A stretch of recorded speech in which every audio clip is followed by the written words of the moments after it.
7:21. Now, they say you are never too old to learn, but it can get tougher at the older end of the age scale to secure a job with the right skills. That's where a training agency like Pitman's in Plymouth can step in and help rebuild confidence. They're taking part in Adult Learners Week this week. They and many other agencies opening their doors to offer free advice. Let's talk to Charlie Waters, who is the training consultant at the Devon and Cornwall Pitman Training Centre.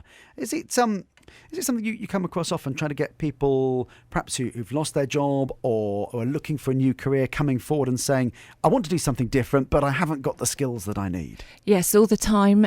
Basically on a weekly basis, we have people come into us that need advice and need to be guided in the right way so they can see what they need to do to move on.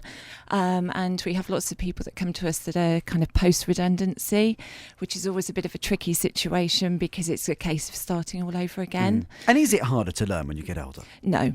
Definitely not. No, that's the worst thing anybody can think, is that they can't actually do it. So it's a case of thinking, I can, and what do I need to do? And then actually throwing yourself into it and enjoying the journey, really. I mean, actually, to some extent, it gets easier. I know I did a postgraduate degree when I was in my late 20s, which was 10 years after, well, best part of 10 years after I'd done my previous formal education. And actually, I found that in my mind I was much more receptive to learning because I was actually far more prepared to put the work in because you're a bit more mature.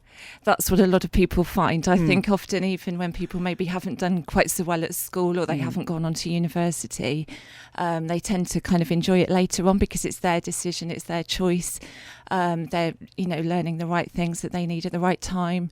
And, our job is to make sure that they do the right courses and that they achieve their goals at the end of it all. So, and the nice thing is that we actually get to help them go into the work they want at the end. And, we get to know what they're actually doing once they've finished. So it's not just a case of doing the training, but actually... And then going away. Yeah, exactly. And I suppose that's another thing, isn't it? When you're doing a course in later life, particularly, frankly, if it's one that you're paying for, then you're very much focused on why you're doing it and what you want to achieve at the end, which maybe when you're at school you're not quite so seeing that link between what you're doing and what you want to be doing. Absolutely, yeah, that's absolutely right. So when people invest in their own learning, they want to make sure that they're doing the right thing, but also that they're going to do the work they want to do at the end of it all, but they actually enjoy it as well. So we find a lot of our students actually keep coming back to us, which is really nice. So we actually enjoy the training side of it very much.